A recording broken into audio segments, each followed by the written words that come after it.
ٹھیک ہے, کوئی 10-20 آدمی کو سمجھا لیا ہو, لوگ سمجھ بھی, لوگوں کے ضمیر جاگ بھی تو اٹھتے ہیں نا. کیا پتا کس کا ضمیر کب جاگ اٹھے. وہ آسکر وائلڈ نے کہا تھا عورتوں کا کیا پتا, ہو سکتا ہے وزڈم کی گفتگو کرنے لگے. ہارون صاحب اب آپ میرے سامنے بیٹھ کے یہ باتیں نہ کریں. مزاحیہ بات ہے نا, مزاح کو مزاح کے طور پر لینا چاہیے. دنیا بہت سی دانا خواتین ہیں, دنیا میں ایسی دانا یعنی دور اول کو تو چھوڑ دیں, تو وہ جو حسن بصری ہیں, کیا نام ہے ان کا, جو حسن بصری کی کنٹمپریری تھی خاتون, تو ان کے عظیم ولی ہونے میں کبھی کسی نے شبہ ظاہر کیا ہے؟ ہاں جی, وہ خواتین تو حضرت سیدہ خدیجۃ الکبریٰ تھی, حضرت عائشہ تھیں, حضرت سیدہ فاطمہ تھیں, جناب مریم علیہ السلام تھے. قرآن ان کا ذکر سے بھرا ہوا, ان کا نام لے کے ان کا ذکر کرتا ہے. ٹھیک ہے, پھر ایک مزاحیہ بات ہے, کیا پتہ ہے کب کسی کا ضمیر جاگ اٹھے. او بھائی ایک نیا ایگریمنٹ درکار ہے. اب آپ پوچھیں نیا ایگریمنٹ کیوں نہیں ہو رہا؟ عمران خان کے انٹرسٹ میں ہے, باقیوں کے بھی انٹرسٹ میں, امن ہو جائے, ٹھیک ہے, ہو جانا چاہیے, معافی تلافی ہو جائے, نیلسن منڈیلا والا فارمولہ ہی مان لیں کہ پچھلے گناہ مان لیں, اس کی معافی دے دیں. رکاوٹ کہاں پہ ہے پھر؟ عمران خان مانتے ہی نہیں. اس کو کہا کھانا کھاؤ, اب دیسی مرغی پکی ہوگی, اپنا مٹن پکا ہوگا, اور یہی 2 چیزیں خان صاحب آپ کو پتا ہے, اس کے علاوہ کوئی یاد خالی دیسی مرغی ہوتا. خان صاحب کو ہٹا کے بات کریے, لوگ اب ذرا برائلر کی طرف چلے گئے ہیں. نہیں وہ برائلر کو چھوڑو, لوگ چلے گئے. وہ خان برائلر نہیں ہے نا, وہ تو لڑ پڑا میرے سامنے. اس سے اپنا راشد خان کے گھر گیا, برائلر چکن پکا ہوا تھا, اس نے کہا یہ کیوں پکا ہوا ہے؟ میرے سامنے اس نے اس سے برا بلا کہا چودھری نثار کو برائلر کیوں پکایا. ٹھیک ہے, اس نے کہا یار اب کو میں نے تھوڑی کہا تھا برائلر پکاؤ, تو دوست ہے انہوں نے پکایا ہے. ٹھیک ہے نا, وہ ہے عمران خان, وہ دیسی مرغی کھاتا ہے. یہ نہیں, فرشتہ نہیں ہے, جو کچھ ہے سب جانتے ہیں, کوئی تفصیل بتانے کی ضرورت نہیں ہے. اب وہ کہتا ہے کہ مجھے حکومت توڑ دینی چاہیے تھی. جب ہم یہ بات کہتے تھے ہمیں پڑتی تھی گالیاں. جی, پورا میڈیا سیل لگ جاتا تھا, اور ایک ہی ٹرم. لیکن اب بھی کہتا ہے کہ عثمان بزدار ٹھیک ہے. وہ دیکھیے نا, عمران خان خود سمجھ لے تو کوئی بات سمجھ لے, کوئی شخص اسے کوئی بات سمجھا نہیں سکتا. خلق خدا اس کے ساتھ چلی گئی ہے. دیکھیں نا, ہم کوشش کرتے ہیں پروگرام بیلنس ہو, تھوڑا بہت اس وقت ہمدردی اس کے ساتھ ظاہر کرتے ہیں, کیونکہ اس کے ساتھ ہمارے خیال میں زیادتی کی بھی امریکیوں نے ہے اور ان کے ٹاؤٹوں نے. لیکن جو ایک ٹیلی ویژن نے اس کا پرچم اٹھا لیا ہے, وہ سارے باقی 40%, 50 ٹیلی ویژن, 50 تو نہیں 5-6 ہیں وہ 50. اور جس چینل نے جو 2 نمبر تھا پہ یا تیسرے پہ, 4تھے نمبر سے نیچے کبھی جاتا نہیں تھا, وہ بیٹھ گیا ہے. نام لینے کی ضرورت نہیں ہے. ٹھیک. اور جس میں پروفیشنلزم سب سے زیادہ ہے, جسے پہلے نمبر پہ ہونا چاہیے, اور جس کا اگر فرق ہو تو اتنا ہونا چاہیے کہ عمران خان کے حامی چینل سے 5% کم ہو, زیادہ سے زیادہ. وہ بہت نیچے ہے, دوسرے نمبر پہ ہے, جس میں ٹاپ پروفیشنلز ہیں ملک. ٹھیک ہے, اور ہمارا جو پروگرام ہے یہ آپ کو یاد ہے کب سے ہم کر رہے ہیں. جی, تیسرا سال شروع ہونے والا ہے, جون جولائی میں تیسرا سال شروع ہو جائے گا. اس کی ایوریج کبھی بہت اچھے حالات ہوتے تھے تو 150 پہ چلی جاتی تھی. اب آپ کو پتا ہے 300 پہ بھی چلی جاتی ہے, 400 پہ بھی چلی جاتی ہے. وجہ کیا ہے کہ ہم سمجھتے ہیں کہ یہ زیادتی ہوئی ہے. ہم ان لوگوں میں شامل ہیں جو کہتے ہیں سازش ہوئی ہے, مداخلت ہوتی ہی سازش کے بعد. ہم ان لوگوں میں شامل جو پاکستان کی خودداری کی بات کرتے ہیں کہ پاکستان کی خودداری کی بات کرتے ہیں. میرا خیال ہے آپ نے جو فریز استعمال کی وہ زیادہ بہتر ہے. بات یہ ہے عجیب و غریب واقعات رونما ہو رہے ہیں. میں نے آپ سے بات کی تھی کچھ دیر پہلے, اگر آپ چاہیں تو مجھ سے پوچھیں کیا کیا عجیب واقعات. بالکل ظاہر سی بات ہے, قوم کو. اس سے پہلے ایک بات آپ کو بتا دوں, وہ میں نے آپ کو ساری چیزیں نوٹ کرائی تھی. ایک بات بتا دوں, ابھی یہ آئی پی پیز کو پیسے دیں گے اسی طرح 500-600 ارب روپے, اسی طرح ڈالرز میں دیں گے, اور ڈالرز میں دیں گے, اور ایسے ہی دے دیں گے. تو محسن داوڑ کو افسر جو ہیں وہ سر پکڑ کے بیٹھے ہیں, کیسے نکالنا, غداری کا مقدمہ ہے. وہ عمرے پہ جانے کو تیار ہے, ان کا نام ہے لسٹ کے اندر. وہ عمرے پہ کیا جانے کا, وہ وزیر بننے کے لیے تیار ہے. بلاول نے کہا جی اس کو وزیر بنائیں گے, میں بنوں گا. انیشیٹو اسٹیبلشمنٹ کے ہاتھ سے نکل گیا. حکومت کے پاس انیشیٹو نہیں ہے, انیشیٹو ہے واشنگٹن میں. واشنگٹن سے وہ ہے نواز شریف کے پاس اور زرداری کے پاس. لیکن اسٹیبلشمنٹ کتنے بھی کمزور وہ اسٹیبلشمنٹ ہوتی ہے. انہوں نے بلاول کو بتا دیا محسن داور بڑی ظہیر نہیں بن سکتا. طارق فاطمی نہیں بن سکتا. طارق فاطمی تو نہایت بہترین قسم کی جیلی کا بنا ہوا ہے, اس کو تو بلا کے سمجھایا جائے تو وہ سمجھ بھی جائے گا. منصوبہ کیا ہے محسن داوڑ کو لے کر امریکہ کا؟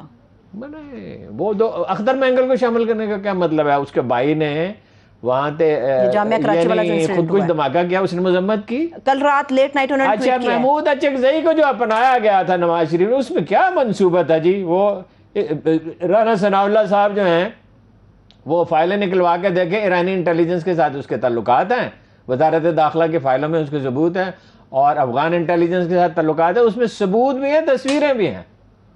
اس میں کیا منصوبہ ہے جی کہ وہ جو ہے عزیر بلوچ اور ہر مقدمے میں بری ہوتا چلا جا رہا ہے؟ اس میں کیا منصوبہ ہے کہ 20 30 40 لوگوں کے خلاف, سیاسی لیڈروں کے خلاف مقدمات ہیں, ایک کے خلاف بھی ثابت نہیں ہو سکا, ان میں ایک بھی قصوروار نہیں تھا, فیصلہ ہی نہیں آ سکا. یہ مان لیتے ہیں کہ فرض کیجئے کہ انتقامی کارروائی تھی, وہی نہیں بنتی, فرد جرم ہی نہیں بنتی. نہ رانا ثناء اللہ کے خلاف ابھی کہہ رہے ہیں حمزہ شہباز ان کے اگلی سماعت میں ہوگی, نہیں ہوگی. یہ تو آپ کافی مہینے پہلے بتا چکے ہیں, کچھ نہیں ہوگا. یہ سب زرداری صاحب کے جعلی کھاتے ہیں,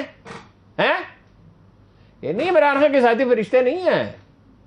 ہم نام لے لے کے بتاتے رہے, عثمان بزدار نے کتنے فرنٹ مین بنائے, ہم نے خسرو بختیار صاحب الکوہل کا جو لائسنس دیا اور اپنے مخالفین کے خلاف جو تنگ کیا اور 80 ارب روپیہ وہاں اس کے لیے مختص کیا, وہ لگا تو تھوڑے ہوگا, 15-20 ارب روپیہ لگا ہوگا وہاں توسا میں, اور اس میں ٹھیکیدار اپنے خاندان کے رکھ دیے اور افسر اپنے رکھ دیے اور فرنٹ لائن تھے, اور وہ خورشید صاحب جو تھے اس کے پرنسپل سیکرٹری, ان کے بارے میں یہ مشہور ہے, وہاں افسر کہتے ہیں ذمہ دار کے 1 ارب روپیہ انہوں نے بنائے. ان سے کہا ان کے ایک دوست نے کہ 1 ارب بنا چکے بس کرو, اس نے کہا I and chief minister on the same page. Imran Khan Sahab اس کو ڈیفینڈ کرتے ہیں, وہ کوئی فرشتے نہیں ہیں. لیکن یہ جو اپوزیشن کے لیڈروں کے خلاف مقدمات تھے, ان پہ فرد جرم تک بھی نوبت کیوں نہیں آتی؟ انہیں میں سے کسی ایک کو بھی سزا کیوں نہیں دی؟ اور 16 ارب روپے, اور افسروں کے تبادلے ہو رہے ہیں, افسروں کے تبادلے ہو رہے ہیں, کوئی افسر کسی سے بات نہیں کرتا, ٹھیک ہے. اور عمران خان نے آج جرنلسٹوں سے کہا جو بالکل ٹھیک ہے کہ بندے تو افسر شاہی میں ان کے 30 آدمی ہیں, میں کسی دن فہرست پڑھ کے سنا دوں گا, یہ ہوگا کہ مجھ پہ وہ مقدمہ دائر کر دیں گے تو چلو مقدمہ دائر کر دیں گے. ٹھیک ہے ہارون صاحب, میں آپ سے بات کرتی ہوں, ایک ذرا بریک لے لیتے ہیں, فوری طور پہ ایک بریک لیتے ہیں, واپس آ کے کنٹینیو کرتے ہیں, ہمارے ساتھ رہیے. بریک کے بعد ایک بار پھر سے پروگرام میں ہم آپ کو خوش آمدید کہیں گے. ہارون صاحب, آپ نے بتایا تھا کہ معاملات آگے جانے چاہیے, بڑھنے بھی چاہیے, مذاکرات کیا کسی سطح پر اب ہو رہے ہیں عمران خان صاحب کے ساتھ؟ ہی ریفیوزڈ. بیسک مطالبات کیا ہے؟ نہیں, کچھ لوگ آ جا رہے ہیں, ان کے 3 مطالبے ہیں, ان کے مطالبے ہیں, وہ آپ کو لکھوائے تو تھے مطالبے ان کے, میری یادداشت کبھی کبھی ایسی گڑبڑ کرنے لگتی ہے. الیکشن کمیشن ختم, ایک بڑا اور بھی مطالبہ آپ نے تھا, ایک اہم قومی شخصیت مستعفی ہو جائے. پوچھ لوں نام آپ سے؟ پوچھا ان سے, انہوں نے کہا میں یہ نہیں, میں بتاؤں گا. اچھا پھر ٹھیک ہے. اور اپنا جو ہے الیکشن کمیشن نیا ہو, اوورسیز پاکستانیز کے ووٹ کو ووٹ ڈالنے کا حق دیا جائے. وہ تو چھین رہے ہیں, 10 20 50 لاکھ ووٹ, ہو سکتا ہے 5 لاکھ ہی ملیں, لیکن ہیں تو بہت زیادہ نا, 40-50 لاکھ ووٹ ہیں. اچھا, فرق تو آئے گا, تو اس میں نہ انتہا ہو جائے گی. وہ تو 2/3 میجورٹی اگر ہو سکتی ہے, اگر وہ سارے ووٹ ڈالیں, سارے تو نہیں ڈالیں گے, ملا لوگوں کی اپنی مصروفیات ہوتی ہیں. دلچسپ بات یہ ہے کہ پہلے دونوں مطالبات پہ غور کرنے کے لیے تیار ہیں کہ اہم قومی شخصیت مستعفی ہو جائے, نیا الیکشن کمیشن بن جائے, اس پہ غور کرنے کے لیے, یہ نہیں کہ انہوں نے مان لیا. اوورسیز پاکستانی کے ووٹ نہیں مانتے, کیونکہ اگر وہ مان لیے وٹ پہ یہ 2/3 میجورٹی, یہ دیکھا وٹ پہ کیا چیز پڑی ہوتی ہے, کبھی آپ گاؤں میں رہی ہے, وٹ پہ کیا پڑا ہوتا ہے؟ مجھے اس کا اندازہ نہیں. مطلب آلو نکالے کھیت سے تو وہ اس پہ رکھتے ہیں نا, وہ 2 کھیتوں کے درمیان جو راستہ ہوتا ہے اس میں وٹ سے کہتے ہیں. اچھا, وہ پگڈنڈی سی جو ہوتی ہے؟ پگڈنڈی نہیں ہوتی, وہ وٹ ہی ہوتی ہے. اچھا, وہ وٹ 2 فٹ کا, 2 کھیتوں کے درمیان 2 فٹ جگہ ہوتی ہے, یا اس سے بھی کم. ٹھیک ہے, ہم بچپن میں یہ کام کرتے رہے نا, آلو کھوتے تھے, کپاس چنتے تھے, اچھا چارہ کاٹتے تھے. نواب آف کالاباغ سے کسی نے کہا بہترین کھاد کون سی ہے, اس نے کہا کہ کھیتوں کے درمیان زمین کے مالک کے قدموں کی چاپ، کیا وہ اسی وٹ پہ چلتا ہے وہ. اور سوال ہے تو اچھا ٹھیک ہے، لیکن ہارون آج 2 گھنٹے کا پروگرام ہونا چاہیے، میرے پاس اتنے انفارمیشن ہے. پھر بھی آپ تھوڑی تھوڑی کر کے بتا رہے ہیں، تھوڑی تھوڑی کر کے بتاتے ہیں، ساتھ بتائیں تو پھر یہ کہ پانی تو نہیں ہے جو انڈیل دیا جائے. میں نے آپ سے 2 دن پہلے بھی یہ سوال پوچھا تھا سی پیک اتھارٹی کو لے کر، جس کے اوپر بڑا چرچا تھا. خواجہ صاحب بند کرنے جا رہے ہیں. راج ڈیل کرتے ہیں، چینی کمپنیاں رشوت دیتی ہیں، یہ ہے شبہ اس معاملے میں پایا جاتا. چینی کمپنیاں 6 گنا تک ریٹ مانگتی ہیں. چینی حکومت ہمارے ساتھ بالکل مخلص ہے، چینی کمپنیاں بالکل ناقابل اعتبار ہیں، اور وہ 6 گنا تک قیمت لگاتی ہیں. شاہراہ ریشم پہ انہوں نے 6 گنا قیمت لگائی تھی، اور وہ اپنے معاملات ٹرانسپیرنٹ نہیں رکھتی، خفیہ رکھتی ہیں، اپنا ڈیٹا بھی نہیں دیتی ہیں انٹرنیٹ. صحیح ہے، ٹھیک ہے. ہارون صاحب، جو میں پہلے بھی بات کرنا چاہ رہی تھی، یہ ان کے اوپر پہلے بھی الزام تھا نون لیگ کے اوپر 2013 کے بعد جب یہ لوگ سامنے آئے تھے، حکومت میں آئے تھے، کہ یہ ڈائریکٹ ڈیل کرتے ہیں چینی کمپنیوں کے ساتھ، گورنمنٹ کی سطح پر نہیں آگے چلے نا، ڈائریکٹ ڈیل کرتے ہیں. ہاں صحیح ہے، ٹھیک ہے. صرف عمران خان خفیہ کرتے ہیں. اچھا، مارچ عمران خان صاحب، مارچ میں 20 لاکھ آدمی نہیں آ سکتے، تو کتنے؟ لیکن اگر 3 4 5 لاکھ آدمی ہو جائیں تو وہ 20 لاکھ ہی لگتے ہیں، وہ انسانوں کا سمندر ہی ہو جاتا ہے. جب خمینی آیا تھا لوگوں نے کہا 50 لاکھ آدمی نے اس کا استقبال کیا. ظاہر ہے 50 لاکھ نہیں تھے، لیکن اگر وہ جو ایران کی آبادی 4 5 کروڑ تھی اس وقت، 6 کروڑ، تو لیکن اگر وہ 20 لاکھ بھی تھے. دوشنبہ پہ کہتے ہیں 10 لاکھ آدمیوں نے مظاہرہ کیا اور کمیونزم ختم ہو گیا، روسی تسلط ختم ہو گیا. 10 لاکھ نہیں ہوں گے، 3 4 لاکھ ہوں گے. ٹھیک ہے، اچھا 3 4 لاکھ آدمی اگر آ گئے، 2 لاکھ آ گئے، 1.5 لاکھ آ گئے، اور آ کے ڈٹ کے بیٹھ گئے، پچھلی دفعہ کی طرح نہیں کہ وہ تھن ہونے لگا، کیونکہ پچھلی دفعہ لوگ کنونس نہیں تھے کہ وہ عمران خان جیت رہا تھا. ٹھیک ہے، اس وقت انہیں یقین ہے کہ جیت رہا ہے. جیت کے سارے لوگ جیت کے باپ ہوتے ہیں، اور جیت کی اولاد ہوتے ہیں، اور جیت کے بہن بھائی ہوتے ہیں، اور جیت کے دوست ہوتے ہیں. تو یہ رانا ثناء اللہ صاحب کہتے ہیں میں نمٹ لوں گا. تو ملک کے وزیر داخلہ میں رانا ثناء اللہ صاحب کو ایک چیلنج دینا چاہتا ہوں.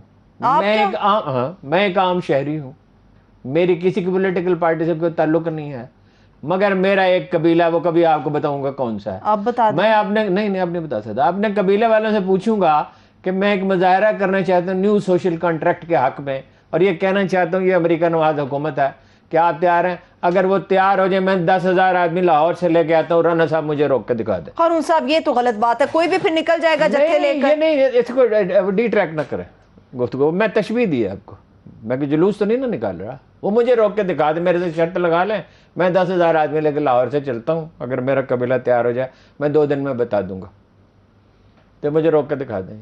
امن و امان کا کیا ہوگا؟ کس طرح خان صاحب یقینی بنائیں گے کوئی نقصان نہ ہو اسلام آباد میں اگر لوگ آ جاتے ہیں؟ تو خان صاحب کی ذمہ داری ہے، بار بار ان کو تلقین کریں، سسٹم بنائیں، کیونکہ اگر امن و امان خراب ہوگا وہ ذمہ دار ٹھہریں گے. لیکن یہ حکومت تاب نہیں لا سکتی کہ یہاں 3 4 لاکھ آدمی بیٹھا، اور جو حمزہ نے کہا جہاں وہ جلسہ کرے گا وہ اپنا عمران خان کرے گا، میں بھی کروں گا، ہم بھی کریں گے. ہمارے گاؤں کا ایک اسکول ٹیچر تھا، وہ مشورہ کر رہا تھا ایک دن، میں مدلی کلین میں چیلنج نہ دے دیں باکسنگ دا. وہ تو بھائی تو مر جائے گا، اس کا ایک موقع پڑے گا تو بہت ہو جائے گا. کیسی باتیں کر رہے ہیں؟ کیا عورتیں اور بچے بھی ہوں گے خان صاحب کے ساتھ؟ بے شمار عورتیں ہوں گی اور بے شمار بچے ہوں گے، اور یہ کچھ نہیں کر سکیں گے. یہ تو وہ چھوٹا سا جلوس تھا، 20,000 آدمی، 30,000 پورے نہیں تھے. لاہور شہر میں 8 گھنٹے اس کو گزارنے پڑے. طاہر القادری کی وجہ سے کچھ تھوڑی سی رونق ہو گئی تھی، ان کے ساتھ تو آدمی آیا نہیں تھا. میں تو اس وقت سمجھاتا رہا خان صاحب نہ کرو. اس دفعہ تو انسانوں کا ایک سمندر ہوگا. آپ کو بتا تو رہا ہوں کہ جو چینل آؤٹ آف دی وے چلا گیا، جس کے ہم حق میں نہیں ہیں، آؤٹ آف دی وے نہیں جانا چاہیے. اپنی اپنی رائے ہے، ہم تو کہتے ہیں اعتدال پر رہنا چاہیے، ہر طرح کا نقطہ نظر آنا چاہیے. تو وہ 56% ویورشپ لے گیا. لوگوں کو سمجھ ہی نہیں آ رہی، لوگ اندھے ہیں. میں نے آپ کو بتایا ہے کہ مکہ مکرمہ میں اور مدینہ منورہ میں ایک آدمی نہیں ملا جو یہ کہے کہ نواز شریف کے لیے میں نے دعا کی یا ہم سے کہا تم دعا کرو. جو آدمی ملتا تھا جیسے ہی جہاز میں بیٹھے اور جب واپس آئے وہ پائلٹ آ کے قدموں میں بیٹھ گیا. اور میں نے کہا یار میں اتنا شرمندہ، یار آپ میرے ساتھ کیا کر رہے ہیں؟ اس نے کہا نہیں وہ یہ عمران خان اور عمران خان اور عمران خان. ٹھیک ہے. سروس کیا کہتے ہیں خان صاحب کے مارچ کے حوالے سے؟ سروس بڑی امپورٹنس رکھتے ہیں ہارون صاحب کسی سروے. ہاں سروے بھائی یہی ہے جنرل. دیکھیے جو سروے ہو رہے ہیں نا وہ کہہ رہے ہیں ایک نئی لہر اٹھے گی, لوگ زچ ہو جائیں گے. جب 40-50% آدمی کسی کے حق میں ہوں اور وہ زچ ہو جائیں تو وہ پھیل جاتے ہیں, پھر وہ دوسروں کو قائل کرتے ہیں, دوسروں کو ابھارتے ہیں. ٹھیک ہے, یہ ایک سوال کی حد تک ہے. اگر یہ تعداد 60-65% تک چلے گی پھر کیا کریں گے؟ پھر قائد اعظم نے کلکتہ میں کہہ دیا تھا ڈس اوبیڈینس, حکومت کی بات مت مانو, حالانکہ وہ آئین کے قائل تھے. ختم ہو گیا قصہ, اس دن قصہ ختم ہو گیا, پاکستان بننا یقینی ہو گیا. ٹھیک ہے, یہ ایک سوال کی حد تک ہے. اگر عمران خان صاحب ناکام ہو گئے تو ایسی فرسٹریشن پیدا ہوگی, وہ اکانومی پہلے ہی ڈوب رہی ہے. $5 بلین کی برآمدات کم ہوئی ہیں, ڈیزل نہیں ہے. ابھی ایک میرے دوست نے فون کیا لودھرن سے, میں لوگوں سے ڈھونڈتا پھر رہا ہوں کوئی مجھے مل جائے کہ کہیں سے ڈیزل لے دیں, کپاس کاشت نہیں ہو سکتی. بجلی جو ہے وہ مہنگی ہے, ڈیزل اور مہنگا ہونے والا ہے. روس آفر دے تو رہا ہے, روس نے یہ آفر مشروط دی ہے اگر آپ اسی پالیسی پہ قائم رہیں, یعنی انڈیپینڈنٹ خارجہ پالیسی. وہ لائن بھی بچھائے گا, گیس کا بھی آپ کا مسئلہ جو ہے اس میں بھی بہتری آئے گی, اور 30% کم پہ وہ آپ کو ڈیزل بھی دے گا, پیٹرول بھی دے گا, جس کا مطلب یہ ہے کہ $8 بلین سے لے کے کم از کم $2 بلین آپ بچا سکتے ہیں. لیکن یہ روس سے تیل نہیں لیں گے, یہ امریکہ نواز حکومت اور یہ بھارت نواز حکومت بھی ہے.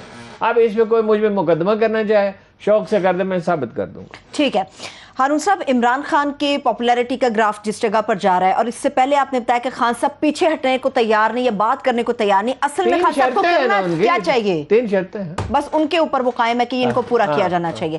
کل آپ سے میری جب بات ہوئی تھی کہ سب کو ساتھ لے کر چلنا چاہیے, تو آپ نے اورنگزیب کے ایک واقعے کے حوالے سے مجھے حوالہ دیا تھا کہ سب کو کس طرح سے. اورنگزیب نے کہا اپنی وصیت میں, وہ ساری عمر اپنے, اورنگزیب جو تھا نا ایک طرف تو بہت سخت تھا, ریجٹ تھا, سب جانتے ہیں, ایک طرف وہ مذہبی احکامات کا بڑا ہولناک حد تک. صلاح الدین ایوبی کے بعد وہ پہلا آدمی ہے جس نے سرکاری خزانے سے کوئی پیسہ اپنی جان پہ خرچ نہیں کیا. ٹھیک ہے, اور وہ کتابت کرتا تھا جب تنہائی میں مشغلے کا. تو میں نے ان کتابت دیکھی ہے, بہت اچھی نہیں ہے لیکن بہرحال بادشاہ کی کتابت ہے, ریزنیبل ہے. اور اس سے اس نے پیسے جمع کیے اپنے کفن کے لیے. ٹھیک ہے, وصیت میں لکھا یہ روپیہ میری کفن پر خرچ نہ کیا جائے کیونکہ میری شیعہ رعایا قرآن مجید کی کتابت کے معاوضے کو شرعاً درست نہیں سمجھتی. لوگوں کو ساتھ لے کے چلنا ہوتا ہے. اورنگزیب کو روک دیا جامع مسجد کے, شاہی مسجد کے باہر, اس کے ہاتھی کو, جب اس نے جزیہ نافذ کیا, جو میرے خیال میں نہیں کرنا چاہیے تھا اس کو, جو اس نے جزیہ نافذ کیا, ایک پہر وہ ہاتھی پہ بیٹھا رہا اور اس نے کوئی ہاتھی روک. دیکھو بادشاہ ہے, دنیا کا سب سے بڑا بادشاہ تھا اس وقت, ماوراء النہر, سینٹرل ایشیا اس کے زیر اقتدار تھا, افغانستان اس کے زیر اقتدار تھا. ایک پہر کے بعد اس نے حکم دیا کہ ہاتھی کو حرکت دی جائے. ایک پہر وہ خاموشی سے بیٹھا, لوگوں کو ساتھ لے کے چلنا ہوتا. اچھا ٹھیک ہے, چلیں معیشت کی, جب آپ نے روس کے حوالے سے بات کی, معیشت کی بات کرتے ہیں ہارون صاحب. IMF کی طرف سے $2 ارب جو اضافی رقم ہے اس کے حوالے سے انہوں نے کہا کہ وہ مل جائے گی. انہوں نے مانگی نہیں اور انہوں نے دے دی, یعنی ایسے کہا تکلفاً کہا $2 بلین اور دے, وہ $20 بلین دے دیں گے اگر یہ چاہیں. وہ اڈے مانگ رہے ہیں, ایبسولوٹلی ناٹ والی بات آ گئی درمیان میں. اڈے مانگ رہے ہیں, اڈے دے نہیں سکتے ہم, اڈے دینا بڑا مشکل ہے. اس نے تو خاموشی سے, مشرف نے دے دیے تھے نا. اڈے کیوں چاہتے ہیں؟ آپ کا خیال ہے کہ اڈوں سے افغانستان بہتر؟ تو چین نے بھی اجازت مانگی ہے کہ ہمیں ڈرون اٹیک کرنے کی اجازت دی جائے ان لوگوں پر جنہوں نے ہمارے لوگوں کو قتل کیا ہے. ٹھیک ہے, نوبت یہاں تک پہنچ گئی ہے. وہ یہاں سے دیکھیے, آپ کو بتایا تھا 5 آئیز میں تھا ہانگ کانگ میں, اتحاد نہیں, 5 آئیز انٹیلیجنس ایجنسی تھی جس سے وہ سینکڑوں میل کے ریڈینس میں وہ کرتے تھے. اب وہ ہے امارات میں, اب اس سے ایران کی اور جاسوسی ہو سکتی ہے اور شاید پاکستان کی بھی ہو سکتی ہے. وہ جب یہاں آئیں گے امریکیوں کو اگر آپ جگہ دے دیتے ہیں, ان کی ایمبیسی کا کسی نے کبھی تلاشی لی ہے؟ ہو سکتا ہے یہاں سے بھی کر رہے ہیں. وہ اتنا بڑا کمپلیکس ہے, میں عمران خان سے ملنے کے لیے گیا, اس کے قریب رہتا تو مجھے روک دیا, آپ نہیں جا سکتے. کیوں نہیں جا سکتا بھائی؟ میں میں عمران خان سے ملنے کے لیے جا رہا ہوں، کہ نہیں جا سکتے، ہماری ایمبیسی کے پاس سے کوئی گزر کے نہیں جا سکتا، آپ اندازہ لگائیں. تو ہو سکتا ہے وہ اب بھی کر رہے ہیں. وہ پاکستان کے ایٹمی پروگرام کی نگرانی کرنا چاہتے ہیں، چین کی کرنا چاہتے ہیں، ایران کی کرنا چاہتے ہیں، افغانستان کی کرنا چاہتے ہیں. اور ہم ایسے احمق ہیں کہ ہم نے وہاں پہ ڈرون اٹیک کی ہے. یہ ٹھیک ہے کہ طالبان کے آنے کے بعد ٹی ٹی پی تحریک طالبان پاکستان سہولت میں 5-6 ہزار آدمی ہیں، وہ دہشت گردی ہو رہی ہے، لیکن ہم دہشت گردوں کا نشانہ بناتے ہیں نا. عام شہری بھی اس کا یہ شرن غلط نہ ہوتا. ہم شرن اس کا حق رکھتے ہیں، اگر قانوناً تو نہیں، شرن اس کا حق رکھتے ہیں اور اگر یقین ہو اس کہ بات قاتلوں کو قتل کر دیا جائے. کراچی میں الطاف حسین کی ناکامی کی وجہ یہ تھی کہ ملٹری لیڈرشپ نے ایک بہت بڑے اسکالر سے پوچھا کہ مسئلہ کیسے حل ہو سکتا ہے. اچھا. انہوں نے کہا جس شخص کے بارے میں 100% یقین ہو کہ وہ قاتل ہے، اسے قتل کر دیا جائے. انہیں قتل کر دیا جو یقین نہیں ہو. انہوں نے کہا تھا اس میں شک نہیں ہونا چاہیے، ذرا برابر بھی شک ہو تو اس کو نہ مارے. تو الطاف حسین ناکام ہو گیا، وہ ناکام ہو گیا. اور جناب ایم کیو ایم یہ ایک بیوہ ہے اب ایک، اور اس میں اختلافات ہیں. اچھا ٹھیک ہے. آپ نے بتایا رقم مانگی نہیں، انہوں نے دے دی. مفتاح صاحب نے عمران خان صاحب اور طالبان کسی کو گورنر لگانا چاہتے ہیں. وہ جو قاتل کے سپورٹر تھے 16,000 آدمی جس کی وجہ سے کراچی کے قتل ہوئے، اس کے وفادار ساتھیوں میں سے ایک اب گورنر لگے گا. محسن داوڑ کو تو آپ کیا رو رہے ہیں؟ محسن داوڑ نے تو ہو سکتا ہے کبھی کسی کو قتل کیا ہی نہ ہو، صرف نعرے ہی لگائے ہوں. کراچی کی صورتحال آپ نے بتا دی. رقم ہم نے مانگی نہیں، انہوں نے دے دی. مفتاح صاحب طالبان عمران خان صاحب کا تعلق جوڑتے ہیں. امریکہ چاہتا کیا ہے؟ مفتاح صاحب نے کیا کہا بھائی؟ یہ جو قرآن کی آیتوں کا حوالہ دیتا ہے. اب ہو سکتا ہے مفتاح صاحب پابندی سے نماز پڑھتے ہو، خواجہ صاحب کا تو مجھے پتہ پڑتے ہیں، لیکن قرآن مجید کہتا ہے وہ تمہارے کبھی دوست نہیں ہو سکتے. مگر قرآن پہ توکل تو تھا، محمد علی جناح کا تھا، ان کا تو ہے نہیں نا کسی کا. امریکہ چاہتا کیا ہے؟ امریکہ پاکستان کو محتاج کمزور ملک رکھنا چاہتا ہے، بلوچستان کو الگ کرنا چاہتا ہے. اب امریکہ اب اس نے بھارت کی بات مان لی ہے. سی پیک روک دیا جائے گا، اس کی ساری پلاننگ چین کے خلاف ہے. بلوچوں کو یقین دلا دیا گیا ہے کہ تمہارا ملک ہم آزاد کر دیں. ہو نہیں سکتا ویسے، اس لیے کہ وہاں پشتون ہیں، دوسرے لوگ ہیں، بروئی، اور خود بلوچوں کی عظیم اکثریت اتنی ہی محب وطن ہے جتنا کوئی بھی ہو سکتا. ٹھیک ہے نا جی؟ اب پالیسیاں ٹھیک نہیں ہیں. جنرل ناصر جنجوعہ کو کسی میں دانائی ہوتی، عقل ہوتی تو اس کو دوبارہ وہاں بھیج دیتے اور گورنر بنا کے بھیج دیتے اور اس کو اختیارات دے دیتے. تو وہ ہر ایک کو گلے لگاتا تھا، ہر ایک سے محبت کرتا تھا، ہر ایک کی بات سنتا تھا، لوگوں کے زیادہ عام آدمیوں کے مسئلے حل کرتا تھا. اب یہ جو اس کے نالائق لوگ ایک کے بعد دوسرا وزیر اعلیٰ رکھا گیا ہے اور براہ راست سے جو ہے اسٹیبلشمنٹ میں فیصلے کرتی ہے، تو ظاہر ہے اس کا نتیجہ اچھا تو نہیں ہو سکتا. اب ناصر جنجوعہ روز روز سوری دنیا میں پیدا ہوتے ہیں، نہ کوئی اعظم خان، جنرل اعظم خان جیسا آدمی دوبارہ اعظم خان کو بلایا تھا تو مشرقی پاکستان میں حالات بگڑ گئے تھے. صحیح ہے. سوال یہ اٹھایا جا رہا ہے مخالفین کی طرف سے کہ عمران خان صاحب نے ثاقب نثار سے ملاقات کیوں کی؟ ثاقب نثار صاحب نے ملاقات کی میرے خیال میں اس لیے قانونی مشوروں کے لیے، اور اس لیے کہ بہرحال لوگوں کے کچھ اثرات ہوں گے، ان سے پوچھنا چاہتے ہوں گے، چیزوں کے بارے میں معلومات لینا چاہتے ہوں گے. اور ثاقب نثار صاحب نے انہیں یہ مشورہ دیا ہے کہ وہ ہرگز عدلیہ پہ نقطہ چینی نہ کریں، میری معلومات کا مطابق. ٹھیک ہے، لیکن جو خبر ہے، کچھ جو چیزیں چل رہی ہیں کہ خان صاحب نے یہ بات کی کہ سوشل میڈیا یہ کام کر رہا ہے، میرا یا میری جتنے بھی لوگ ہیں ان کا ان سے کوئی. خان صاحب نے بہرحال یہ کہا ہے فوج پہ وہ اس پہ نقطہ چینی نہ کریں، لیکن وہ اپنے کارکنوں کو وہ اس قدر اکسا چکے ہیں اور اتنا اگریسو کر چکے ہیں، وہ رکیں گے تو نہیں نا. خان صاحب میں وہ جذباتی توازن نہیں ہے جو قائد اعظم اور ابراہیم لنکن جیسے لوگوں میں ہوتا ہے. وہ کوئی سیاسی مدبر نہیں ہے. آج بھی وہ عثمان بزدار کو جس نے 200 گوشت ملازم رکھے تھے تونسا ٹاؤن کمیٹی میں ان کے پیسے کھاتا رہا، جو اس قابل ہے کہ اپنی ساری زندگی جیل میں گزار دے، اس کو ڈیفینڈ کرتے ہیں، آج بھی کرتے ہیں. ٹھیک ہے، کراچی کے حوالے وہ سے اپنی مرضی کے مالک ہیں، وہ من مانی کی عادی ہیں. کیا کسی سطح پر آنے والے وقت میں عمران خان صاحب دوبارہ ایم کیو ایم سے ساتھ ملائیں گے، ہاتھ ملائیں گے؟ سوال ہی پیدا نہیں ہوتا. کراچی میں کس سے ملیں گے؟ وہ بات کریں گے ان سے، مصطفیٰ کمال سے. میرے خیال میں جماعت اسلامی سے ناممکن نہیں ہے کہ ان کی بات ہو. انہوں نے خود فون کیا. اس کا مطلب کیا ہے کہ وہ اپنی باوجود اس کے کہ وہ تنہا بھی بہت پاپولر ہیں، لیکن بہرحال سپورٹ چاہیے ہوتی ہے اپنی، مطلب ایک لحاظ سے تو تنہائی ہے نا، بے شک 56% ووٹ ہو، لیکن تنہائی تو ہے نا. ٹھیک ہے, معیشت کے اوپر کچھ میں بات کروں گی, مگر لائٹر نوٹ پہ ایک سوال آپ سے پوچھنا چاہ رہی جو لوگ اٹھا رہے ہیں سوشل میڈیا پہ بات. خان صاحب حکومت جانے کے بعد اتنا فٹنس ان میں وہ نظر نہیں آتی, اتنے فٹ نہیں رہے, اس کی وجہ کیا ہے؟ اب تو زیادہ سادہ وجہ ورزش کام کر دی ہے, 90 کے بجائے 20 منٹ. کھانا بھی کم ہو گیا اس کے نتیجے میں, چھٹی کرتے نہیں ہیں. 3 سال میں خود مجھے بتا 3 دفعہ مجھے کہہ رہے تھے مچھلی, خود ایک شامی کباب کھایا, ایک مچھلی کھائی, ایک وہ ٹکڑا کھایا, مجھے کہہ رہے مچھلی کھاؤ, میں نے کہا میں نہیں کھاتا. پھر مجھے کہا مچھلی کھاؤ, میں نے کہا میں نہیں کھاتا. ہاں جی, آپ کو پتا ہے نا وہ تھوڑا بہت مذاق تو میں نہیں کھاتا یار. ہاں جی, میں شامی کباب کھاتا ہوں, مجھے پسند نہیں ہے.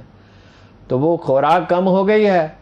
اور دوسری بات یہ عمران خان کے بارے میں آپ کو ایک حیرت انگیز بات بتاؤں, بتائیے پھر بریک پہ جائیں گے. اگر وہ ورزش چھوڑ دیں تو ان کا وزن اگر وہ اپنا جو ہے اپنا ورزش چھوڑ دیں ان کا وزن کم ہونے لگتا ہے. وہ اس جسم عادی ہو جاتا ہے نا. میں آپ کو بڑی دلچسپ بات بتاتا ہوں, اس کا پروگرام سے تعلق نہیں ہے. میں تیز گرم پانی کے بعد تیز ٹھنڈے پانی سے نہاتا ہوں. اس پہ مجھے لوگوں نے کہا کہ اس سے تو فالج ہو جاتا ہے, مگر پھر میں نے ایک مشورہ کیا تو کسی نے کہا تمہارا جسم اب اس کا عادی ہو چکا ہے, اس لیے تمہیں پرابلم نہیں ہوگا. ٹھیک ہے, بریک کی طرف چلتے ہیں, ایک چھوٹی سی بریک لیتے ہیں. بریک سے واپس آئیں گے تو ڈاکٹر امجد ثاقب صاحب ہمارے ساتھ موجود ہوں گے, ان سے گفتگو کریں گے. ہمارے ساتھ رہیے. بریک کے بعد ایک بار پھر سے پروگرام میں ہم آپ کو خوش آمدید کہیں گے. اس وقت اخوت فاؤنڈیشن کے چیئرمین ہیں ڈاکٹر امجد ثاقب صاحب. ہمارے لیے بڑے اعزاز کی بات ہے, یہ وہ پاکستانی ہیں جنہیں نوبل انعام کے لیے نامینیٹ کیا گیا ہے. ڈاکٹر صاحب بے حد شکریہ آپ کے قیمتی وقت کے لیے. جی ہارون صاحب. دیکھیے, میں پہلے ڈاکٹر صاحب کا تعارف, حالانکہ ڈاکٹر صاحب کو تعارف کی کوئی ضرورت نہیں ہے, جی بالکل, لیکن میں تعارف کرا دوں. یہ تاریخ انسانی میں پہلا واقعہ ہے کہ کسی نجی ادارے نے لاکھوں لوگوں کو انٹرسٹ فری لون دیے ہوں. دیے تو اللہ کی مخلوق نے, لیکن ڈاکٹر صاحب نے اس کے لیے اپنی نوکری قربان کی. پہلا تجربہ کیا, 20-22 برس پہلے 10,000 روپے خاتون کو دیے, اس سے حوصلہ افزائی کی ان کے اندر. اللہ تعالیٰ نے یہ توفیق دی. یہ تصور انہوں نے لیا مواخات سے, دو چیزوں سے لیا. ایک تو یہ کہ اللہ کے رسول نے جب مہاجر گئے مکہ سے مدینہ منورہ تو ان کو ایک ایک خاندان کی ذمہ داری قرار دی. ایک تو وہاں سے تصور لیا, جو اقبال نے کہا کہ جہاں کہیں روشنی ہے یا مصطفیٰ کا طفیل ہے یا مصطفیٰ کی تلاش میں صلی اللہ علیہ وسلم. اور دوسرا ایک جو حدیث پاک ہے کہ جو خیرات ہے اس کی 10 نیکیاں ہیں, قرض حسنہ کی 18 ہیں. اس لیے کہ اس میں ایک بڑی کوفت آدمی کو جھیلنی پڑتی ہے کہ دے دیا ہے اب کب واپس ملے گا, اس کا انتظار رہتا ہے نا, اس کا نفسیاتی دباؤ زیادہ ہوتا ہے. باقی اب ڈاکٹر صاحب سے پوچھتے ہیں, ڈاکٹر صاحب کتنے لوگوں کو آپ غیر سودی قرض دے چکے ہیں؟ جی ارون بھائی, سب سے پہلے تو آپ کا شکریہ کہ آپ نے مواخات کے اس تصور کو, جس طرح اس کا پرچار آپ نے کیا ہے اور جس طرح آپ نے اس سود کے خلاف ہماری اتحاد اور اس کارواں اس تحریک کو تقویت دی ہے, وہ بھی میں سمجھتا ہوں کہ ایک غیر معمولی بات ہے اور اس کی کوئی مثال نہیں. الحمدللہ آپ نے دونوں باتیں کہیں, وہی ہمارا مقصد حیات ہیں. مواخات کی سرخروئی کرنا, اس پیروی کرنا اس عظیم روایت کی, اور سود کے خلاف جہاد. الحمدللہ چند لاکھ سے کام شروع ہوا, آج 162 ارب روپے کی رقم تقریباً 50 لاکھ قرضوں کی صورت میں پاکستان بھر میں, گلگت 50 لاکھ خاندانوں کو, جی تو پورے پاکستان کے 400 سے زیادہ شہروں میں, گلگت بلتستان ہو, قبائلی علاقہ جات ہوں, اس میں غیر مسلم بھی ہیں, دور دراز, جی اس میں غیر مسلم, اس ہندو. ہم اسلام کی بہترین تصویر پیش کرتے ہیں. ہم کہتے ہیں کہ رب العالمین ہے, اللہ کے رسول صلی اللہ علیہ وآلہ وسلم رحمت للمسلمین نہیں رحمت للعالمین ہے. اور یہ گھنا پیڑ ہے اسلام, جس کے سائے میں کوئی بھی بیٹھے پناہ لے, بہتا ہوا دریا ہے. سر کتنے لوگوں کو آپ نے لباس مہیا کیا, کتنے خاندانوں کو؟ جی وہ کلوز بینک کے حوالے سے 32 لاکھ لوگوں کو کپڑے ہم نے پیش کیے عزت سے, احترام سے. یہ 32 لاکھ کپڑے لوگوں کے صندوق. اور آپ کی ہیلتھ سروسز جو ہیں وہ کتنے لوگوں تک پہنچتی ہیں؟ اس میں ہم نے تقریباً 5 لاکھ سے زائد لوگوں کو ہیپیٹائٹس کا, گینگرین کا اور مختلف اور بیماریوں کے علاج کے لیے کیمپ لگائے, آؤٹ ڈور کام کیے. اور کتنے اسکول آپ چلا رہے ہیں؟ جی یہ حکومت پنجاب کی مدد سے 300 سے زائد اسکول, جس میں 60,000 بچہ پڑھتا ہے. پھر اپنے کالجز ہیں, پھر سندھ میں یونیورسٹی بھی بنا رہے ہیں. جی یونیورسٹی تو الحمدللہ یہ تو ایک سکسیشن پلان ہے نا جی کہ مواخات کے اس کارواں کو آگے کون لے کے جائے گا، تو وہ ہم بچے پورے پاکستان سے اکٹھے کرتے ہیں اور ان کو تعلیم بھی مفت ہے، کھانا پینا پہننا مفت، تو کہنا شاید مناسب نہیں ہو. ہم کہتے ہیں کہ تم نے 10 سال بعد، 15 سال بعد، 20 سال بعد جب اس قابل ہو گئے کہ تم فیس ادا کر سکو تو فیس ادا کرنا، تاکہ ایک اور چراغ روشن ہو اور ایک اور ایک فلیٹ بھی آپ نے مجھے دینا اگر چکرائے پہ دینا. نہیں، ہم تو بطور استاد محترم آپ کا انتظار کر رہے ہیں وہاں پہ. تو یہ جناب جتنی بھی کام ہے یہ نوبل پرائز کیسے تجویز ہوتا ہے نام؟ یہ کوئی یہاں سے انیشیٹ ہوتا ہے یا کمیٹی خود کرتی ہے؟ نہیں سر، اس کے بارے میں مجھے کچھ زیادہ خود خبر نہیں ہے. یہ پرانے جو نوبل لاریٹ ہوتے ہیں اور کچھ اور منتخب افراد ہوتے ہیں جن کو یہ استحقاق دیا جاتا ہے کہ آپ دنیا بھر سے کچھ ایسے لوگوں کے نام تجویز کریں جنہوں نے کوئی غیر معمولی کام کیا ہو. تو کسی اللہ کے بندے کو یہ بغیر سودی کام پسند آیا اور اس نے یہ نام دے دیا. تو ہم نام سے اتنے ایکسائٹڈ نہیں ہیں، صرف اس بات سے ضرور ہمیں ایک خوشی ہے کہ پاکستان کا نام سر بلند ہوا اور ہماری ایک دیرینہ روایت جو ہے اس کا اب تذکرہ جو ہے وہ زبان زد عام ہونے لگ پڑا ہے. اب لوگ سوچنے پہ مجبور ہوئے ہیں کہ ایک طرف سرمایہ داریانہ نظام کا استحصالی شکنجہ ہے اور ایک طرف جو بھکاری بنایا جاتا ہے. ڈاکٹر صاحب اگر حکومت آپ کو 200-300 روپے دے دے، فرض کیجئے، یہ میری بات ہوتی رہی ہے بعض ذمہ دار لوگوں سے، آپ کے پاس بڑا مضبوط ڈھانچہ ہے، تو کیا یہ ہم امید کریں کہ آپ کوئی 1-1.5 کروڑ آبادی کو جو پرلے درجے کی غربت ہے اس میں سے نکال سکتے ہیں؟ جی بالکل، ان کو فائنینشیل انکلوژن جو ہے نا جی، یعنی سرمایہ کی فراہمی، یہ ایک اہم ترین دیکھا بھالا سمجھا بوجھا اور ٹرسٹڈ وے ہے پاورٹی ایلیویشن کا. یہ 100 ارب کیا 200 ارب روپے کی رقم بھی الحمدللہ ہمارا اسٹرکچر پورے جسے کہتے ہیں کہ پاکستان کے دور دراز علاقوں میں قائم ہو چکا ہے. نیڈ موجود ہے، اسٹاف موجود ہے، سسٹمز موجود ہیں، آئیڈیاز موجود ہیں، MIS موجود ہے، مینولز موجود ہیں. اور پاکستان کا آپ کا سسٹم میں نے دیکھا ماشاءاللہ بہت اچھا ہے، ایک کلک پہ یہ پتہ چل جاتا ہے کہ کون سے گاؤں میں کس شخص کو کتنا لون دیا گیا. جی، اور ہم ان سے آپ کی بات کروا سکتے ہیں. ہم نے ایک ایسا ڈیش بورڈ بنایا کہ ہم نے 25,000 لوگوں کو گھروں کی تعمیر کے لیے قرضے دیے ہیں. ان سے آپ بات کر سکتے. 25,000 لوگوں کو. باقی تو حکومت تو نہیں کر سکی، اتنے لوگوں کو نہیں دے سکی چلے وقت. اچھا ڈاکٹر صاحب، وقت ختم ہوا. اب یہ تو رمضان المبارک کا مبارک دن ہے اور اس میں تو ہر نیکی جو ہے سینکڑوں ہزاروں گنا بڑھ جاتی ہے. اور کل لیلۃ القدر ہے، کل جمعرات ہے، کل جمعرات ہے. جمعرات اور جمعے کی جو درمیانی شب ہے، علماء کا خیال یہ ہے کہ اگر اس میں 27ویں آ جائے یا طاق رات آ جائے تو لیلۃ القدر ہوتی ہے. تو آپ اپنا اکاؤنٹ نمبر ہمیں بھیجیں، کل ہم اس کو نشر کریں گے اور جو بھی لوگ اخوت کو پیسے دیں گے وہ ان محتاجوں تک پہنچیں گے اور وہ رسول اللہ صلی اللہ علیہ وسلم کی سنت پہ عمل کریں گے. اور کوئی بعید نہیں ہے کہ ان کو ہزاروں گنا اللہ تعالیٰ. چلیں، بہت شکریہ. تھینکس سو مچ ڈاکٹر صاحب، آپ کا بھی شکریہ. آپ کا عید کے بعد ایک مفصل انٹرویو انشاءاللہ. اجازت دیجیے، اپنا بہت سا خیال رکھیے. خدا حافظ.